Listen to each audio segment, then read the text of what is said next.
Ouverture ce vendredi 17 juin 2022 au CICB de la session plénière du Conseil national de transition sous la présidence du colonel Malick Diao, président de l'organe parlementaire de la transition. L'ordre du jour portait sur les réformes de la loi électorale, en présence des ministres concernés, notamment ceux respectivement délégués auprès du Premier ministre chargé des réformes politiques et institutionnelles et le ministre de la refondation de l'État chargé des relations avec les institutions. Toutes les commissions ont émis un avis favorable concernant cette loi. Elle a été adoptée par tous les honorables membres du CNT, excepté 3 voix contre. C'est un texte pour le Mali, ce n'est pas un texte pour un parti politique, ce n'est pas un texte pour un homme, ce n'est pas un texte pour un clan, c'est un texte pour le Mali. La question électorale est la question de tous les Maliens.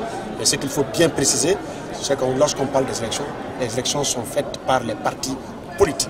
Et nous avons compris dans le texte, du début à la fin, les partis politiques étaient en dehors du texte. C'est cette réalité et cette vérité que nous avons souhaité rétablir. Aussi, il faudra dire que le texte, de par ses insuffisances, vous avez vu qu'il y a beaucoup de bruit autour du ministère de l'administration territoriale. Le ministère de l'administration territoriale ne joue aucun rôle dans le processus électoral. Et je répète bien, aucun rôle. Le ministère de l'administration territoriale a été rétabli dans ses fonctions régaliennes qui consistent bien sûr à connaître, à avoir une connaissance pointue sur le maillage territorial de l'administration et donc apporter son appui à l'EJ. Dépouillement, transmission, proclamation des résultats, le ministère de l'administration territoriale n'intervient en rien. Le ministère de l'administration intervient seulement en termes d'appui, puisque l'EJ, en tant qu'autorité, pour pouvoir s'implanter sur le terrain, a besoin de l'administration territoriale. C'est ce rôle qu'on a souhaité confirmer et ce rôle a été confirmé par des textes et l'ensemble des textes. Je vous renvoie par exemple à la loi du 2 octobre 2017 sur, comment on appelle ça, l'organisation territoriale, en tout cas la loi de la décentralisation. Vous trouverez qu'à l'article 6, le ministre de l'administration prend par arrêté, et c'est écrit noir sur blanc, c'est le ministre qui prend par arrêté, donc la détermination des circonscriptions électorales. La création des villages. Mais comment est-ce que le ministre qui connaît les villages, qui crée les villages, on puisse dire que c'est l'autorité indépendante des élections qui va désormais créer les bureaux de vote. Donc nous avons estimé que la création des bureaux de vote nécessitait une connaissance extrêmement pointue.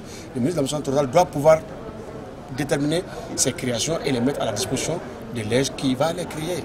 Donc c'est juste ça.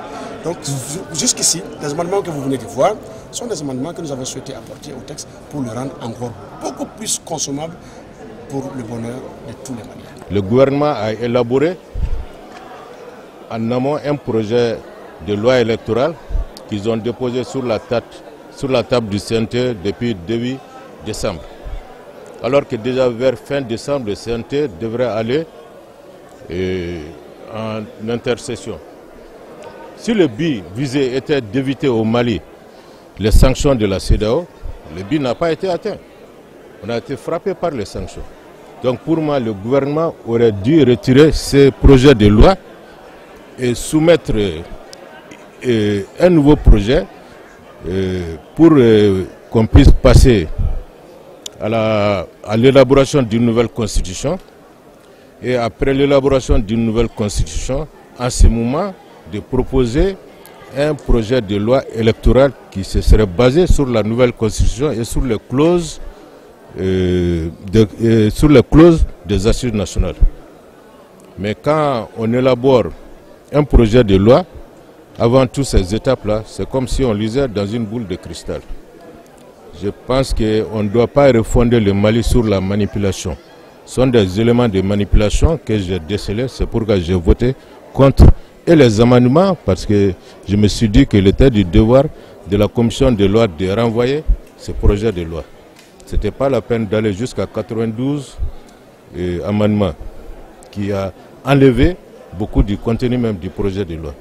Je pense qu'à la forme, on aurait dû déjà renvoyer ce projet de loi au gouvernement pour qu'il puisse élaborer comme il fallait et passer par les étapes et après nous renvoyer ce projet de loi. C'est pourquoi j'ai voté contre.